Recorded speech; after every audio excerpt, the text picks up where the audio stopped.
Vasudevaya.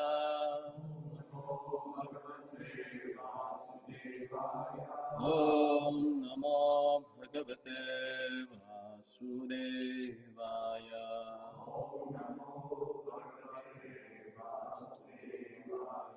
Om Namo Bhagavate Vasudevaya.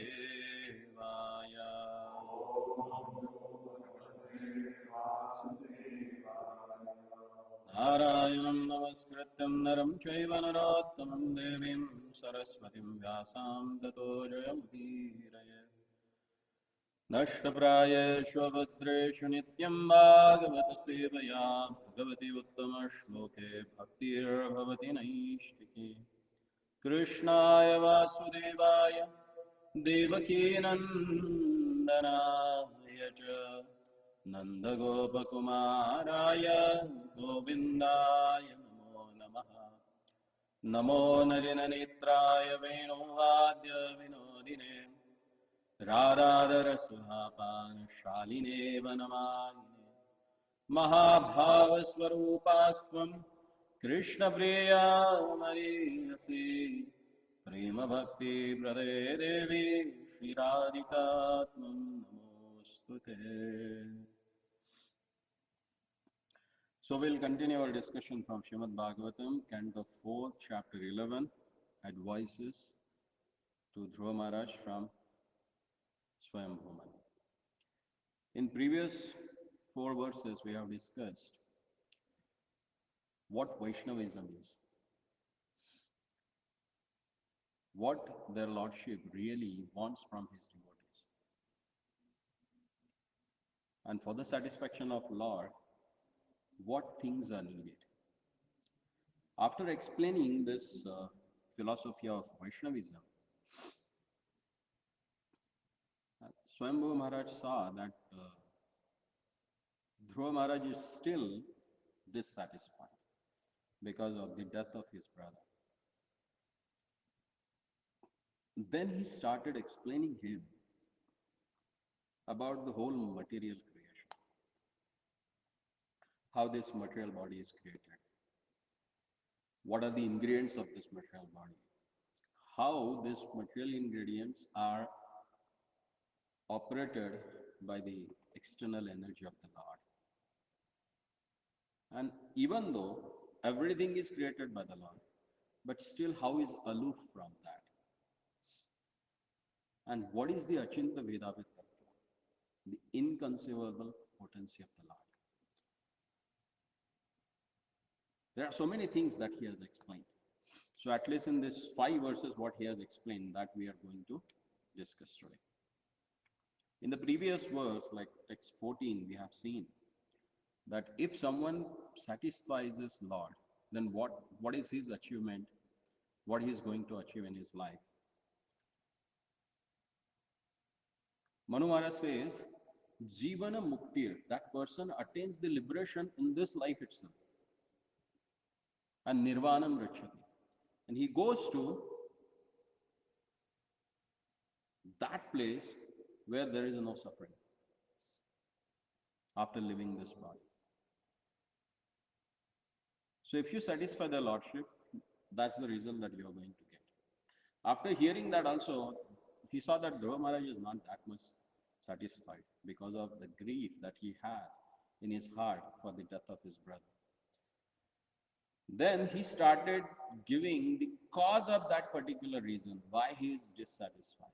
Because he is still relating the relationship that Dhruva Maharaj has with his brother, which is on the bodily platform. The main cause or the root cause of suffering in this material world is Deha Atma Buddhi, considering ourselves as this body rather than soul. And when we consider ourselves as a body, then everything related with that body we think ours. And if we go away from that, or either that things goes away from us, that creates suffering for us. And just to explain that those things are temporary, Manu Maharaj, he begins with the creation. In the text number 15, he says, भूतैः पञ्चभिराब्धेर् योषित पुरुष एव च तयोर व्यवायात संभूतिर योषितर पुरुषोर इह. The creation of material world begins with five elements.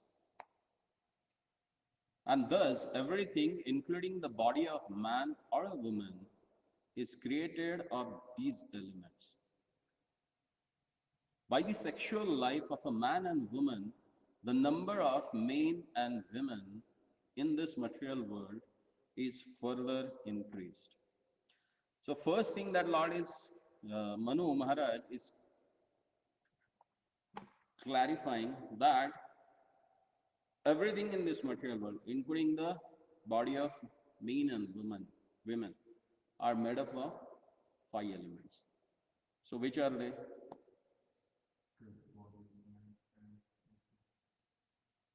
Bhumirapo, Anulo, Vayu, Kham, Mana.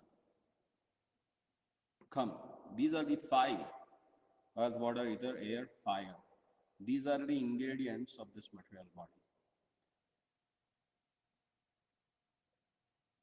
Same ingredients are there in the men's body, same ingredients are there in the women's body. And if they come together, they produce another set of same five material elements. Then why one has to lament? Because this material energy, he says, is not going to last forever. Evam pravartate sargaha sthiti sanyama evacha guna vyatirekad mayaya paramatmanaha. He explains further in the text number 16 that, my dear King Dhruva, it is simply by the illusory material energy of the Lord and by the interactions of three modes of material nature. You can sit on the chair, huh? If you are not comfortable now.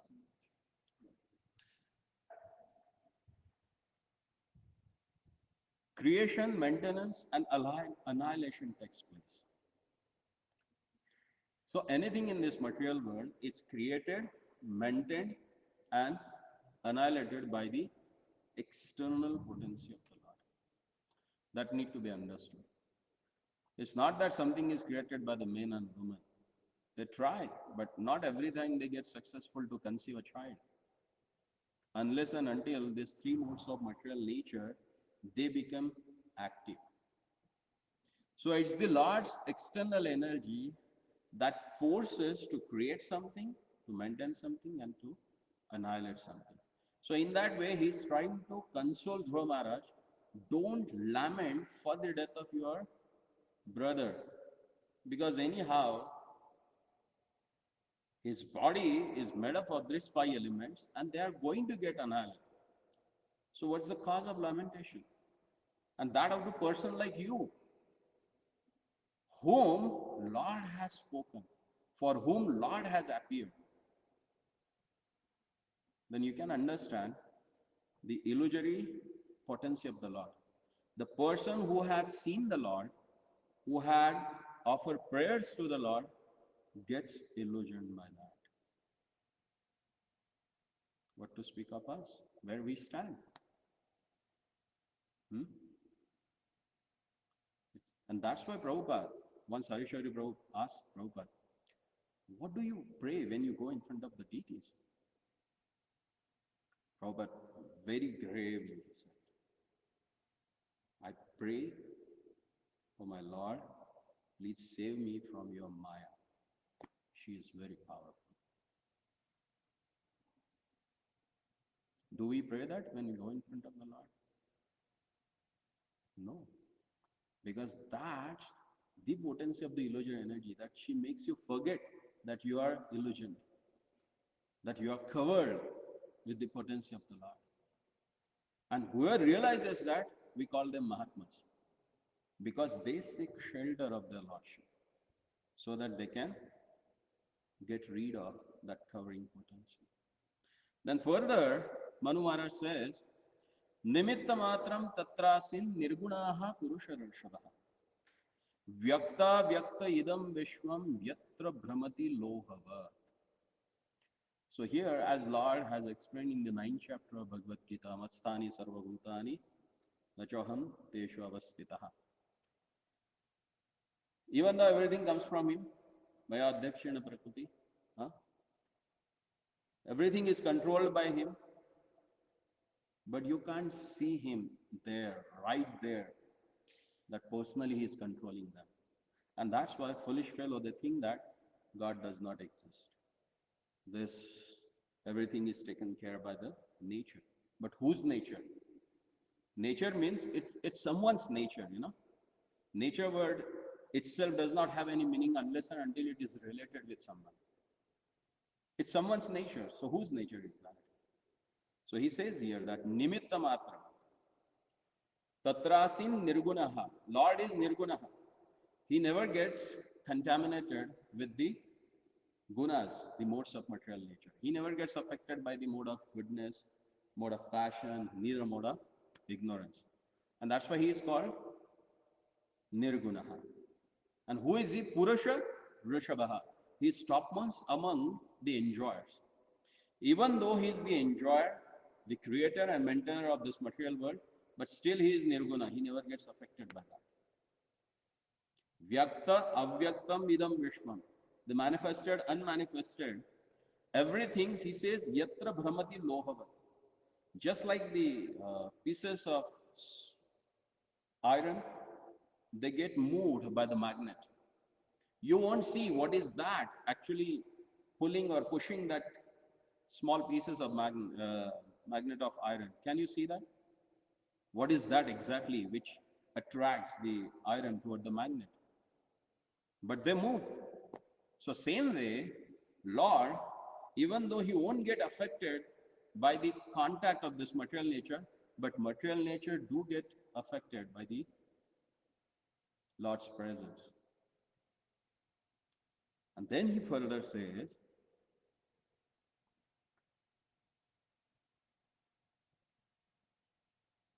uh, Sakhalvaidam Bhagavan Kala Shaktya Guna Pravahena Vibhakta Virya Karotya Kartaiva Nihantya Hanta Cheshta Vibhunna Khalo Durvibhavya.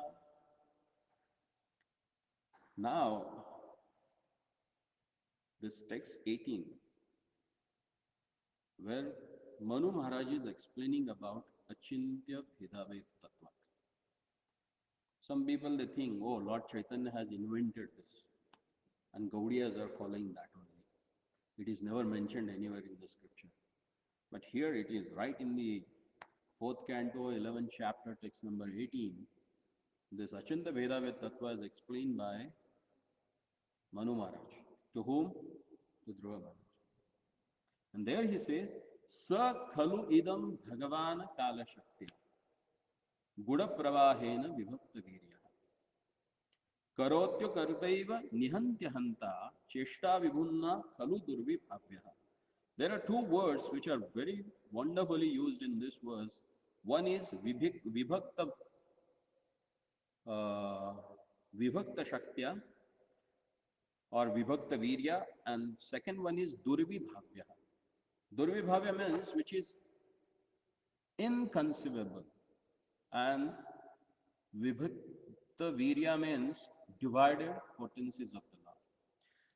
Everything in this material world is operated by the different energies of the Lord, which is inconceivable for the insignificant living entities who are having a tiny brain. And that's why this so-called scientists, that's what Prabhupada uses. Whenever he calls scientists, he says so-called scientists. Because science has hypothesis, it has a experiment, and then they come to the conclusion. But modern science is keep changing always, you know. If someone comes, he will just demolish the last theory and he will come with the another theory for that. And that's why there are so many x, y, and infinities in mathematics and algebras. And whatever invention they do, everything is based on mathematics. The mathematics itself is not proved.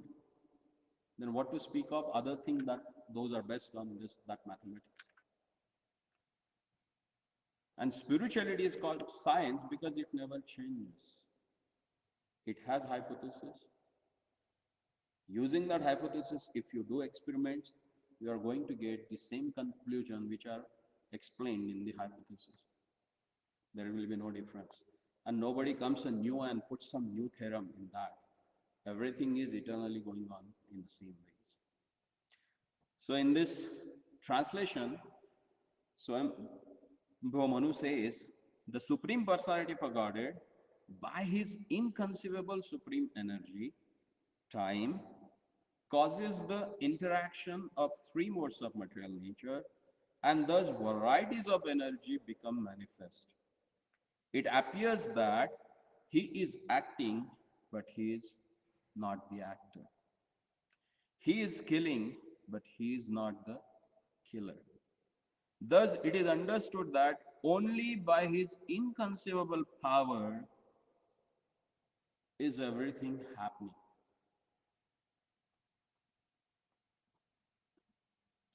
Does it make sense? What? See how this material world works. The intricacy of the material nature or the modes of material nature like Raja, Tamas, Atman, it's very complex to understand that. As Lord says, Prakriti Kriyamanani Gune Karmani Sarvashaha. Everything is done by this modes of material nature. And the foolish person, he thinks that it's he who is the cause of those things. No. Neither the soul nor this material nature itself is the cause of all activities, but they are getting operated by the someone else. And still he is not the direct operator. How to understand that? To make that understand, Prabhupada gives a wonderful example here. We can better understand the mercy of God by an example. A government's state is always supposed to be merciful. But sometimes, in order to keep law and order, the government employs its police force, and thus punishment is meted out to the rebellious citizens. Similarly, the Supreme Personality of Godhead is always merciful and full of transcendental qualities, but certain individual souls have forgotten their relationship with Krishna and have endeavored to lord it over the material nature. As a result of their endeavor, they are involved in varieties of material interactions. It is incorrect to argue, however, that because energy issues from the Supreme Personality of a Godhead, he is the actor. In the previous word, Nimitta Matram indicates that Supreme Lord is completely aloof from the reaction and interaction of this material world. How is everything being done? The word inconceivable has been used for that. It is not within the power of one's small brain to comprehend unless one accepts the inconceivable power and energy of the Lord. One cannot make any progress. The forces which act are certainly set up by the Supreme Personality of a Godhead, but he is always aloof from their action and reaction. The varieties of energies produced by the interaction of material nature produce the varieties of species of life and their resultant happiness and unhappiness. To make it more simplified, Prabhupada gives another example. He says that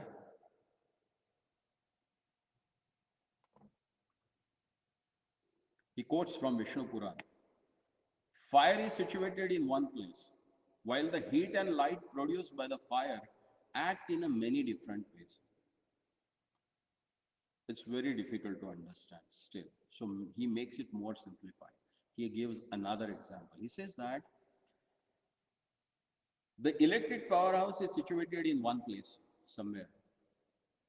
The mountain electric company that gives electricity that supplies you, huh?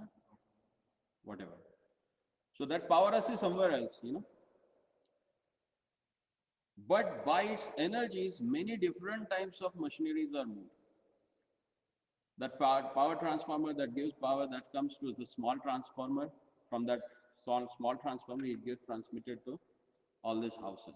And in these houses, many machineries, they get operated by them.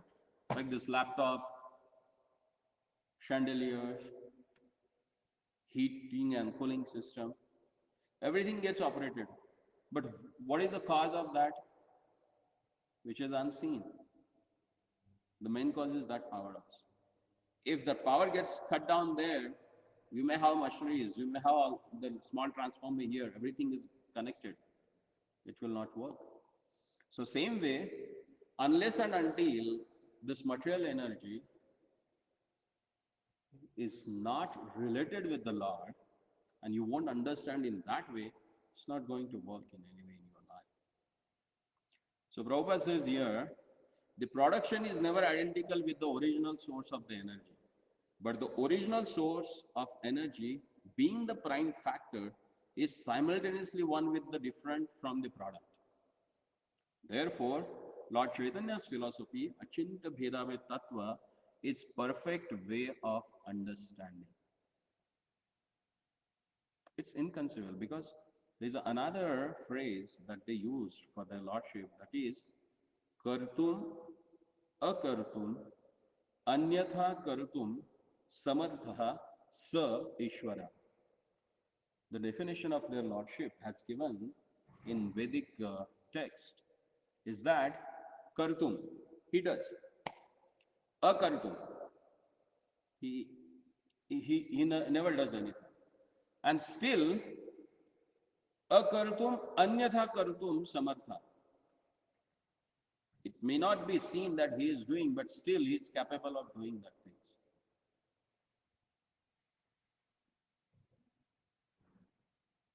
That's what he is. Right? In the tiny seeds of banyan trees, do you know how many trees are there? A tiny fruit of that banyan tree. How many huge banyan trees are there?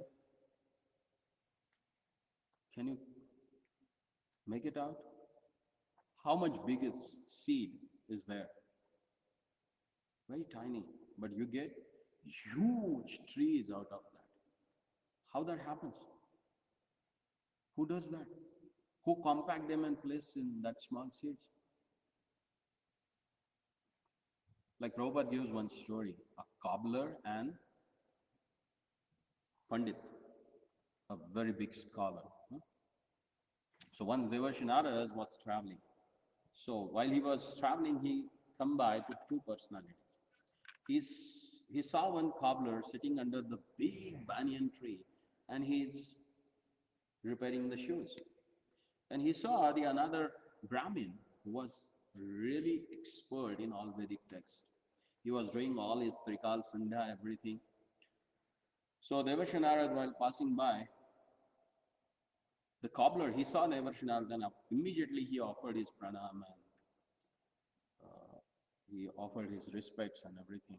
And then he asked, "Where are you going?" Devarshi Narad said, "I'm going to Vaikuntha. Do you have anything that I can convey to the Lord?" He said, "No, just I'm satisfied that what he has given. I don't want to bother him. Just convey my obeisances to the Lord." Then, while going ahead, he meets one Brahmana, that same scholarly Brahmana, who follows all the rituals, everything. He said, "I'm going to Vaikuntha. Do you have anything that I can ask to the Lord?" He says, "Okay, just ask him that when I'm going to come, when I'm going back to him. So what will be the time frame? If you have too much knowledge, you will ask this question." So he asked that, and as Naradji, he went to Vaikuntha.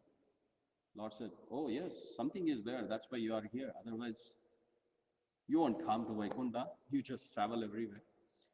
So what's that? He said, while coming, I met two personalities, and one was satisfied with whatever you have given, and the second one, he's asking about when will come back to you. So Lord said, okay, when you go back, just tell him that Brahmana, it will take like millions of lifetimes for him to come to me. Then Naradji, from his own side, he asked, what about that cobbler? When he's going to come then? Devotion, Lord said, right after his death, when he leaves his body, he'll come back to me. Ravana was, Naradji was astonished. He said, that's the Brahmin who followed all rituals, and he is following that, and he will take millions of time. And why this cobbler? He is not doing like that. Why he will come within one lifetime? Then he said, you will come to know. But if they ask me that what you were doing, then Lord said, just tell them that I was threading the elephant from the needle's eye. Naraj said, what? Yeah, you just tell them that. So he came. So first he met Brahmana, and Brahmana said, so Naraj, what's for me? So what was the result? So Naraj said, I'm sorry to say, but it will take millions of lifetime for you to go back to Lord. He said, what? I'm doing everything as per the Vedic rituals, and you said that it will take like a life, millions of lifetime for me. Okay, tell me what Lord Narayana was doing. He said he was threading the elephant from needle's eye. He was passing that elephant from needle's eye. Impossible. What are you telling me? It will not happen. I said, okay. Then again he came to that banyan tree where the cobbler was sitting. And immediately the cobbler, he got up, he offered pranams, he gave a seat to Narada to sit. Devarshi Narad, he sat. And then he was so happy. He said, you just came from Vaikuntha. Your eyes have got the perfection that they were able to see their Lordship. So I can still see their Lordship in your eyes. And then Narada said, okay, what was my Lord was doing there? Can you tell me? Then Naraji said, oh, he was just trying to pass that elephant from the needle's eye. When that cobbler heard that, he just jumped from his seat and he started dancing. How glorious my Lord, and he can do that. Devashinara said, what has happened to him? Why you are so much excited? Do you believe that Lord can do that? Then he said, Devashinara, what? How I can explain you that? You must be knowing he can do anything. Then he picked up that one small fruit of that banyan tree, and he opened it up. And he said, do you know, thousands of such a banyan trees, they are right here in this set. Who has done that? And then Naraji realizes it's faith that really takes someone back to God. Because this cobbler, he had faith in inconceivable potency of the Lord. So Lord said that he will take just one lifetime to come back to me. That's the glory. And if you really want to understand the glories of the Lord, you need to take shelter at the lotus feet of devotees. Because they are the mercy potency of the Lord. And they make possible so that we can understand the inconceivable potency of the Lord. And indirectly, that's what Swayambhu Manu is conveying this message to Dhruva Maharaj. That unless and until one is becomes liable to get the mercy of Lord, it's very difficult to understand the inconceivable potency of the Lord. And that's the real glory. And unless and until you come and take shelter of the devotees, you will not understand. Because they are the one who had full faith in Lord's mercy. And because of that mercy, the whole potency of the Lord becomes consumed. So here we will stop. It's already 6:35. Srila Prabhupada ki, Grandharaj Srimad Bhagavatam ki.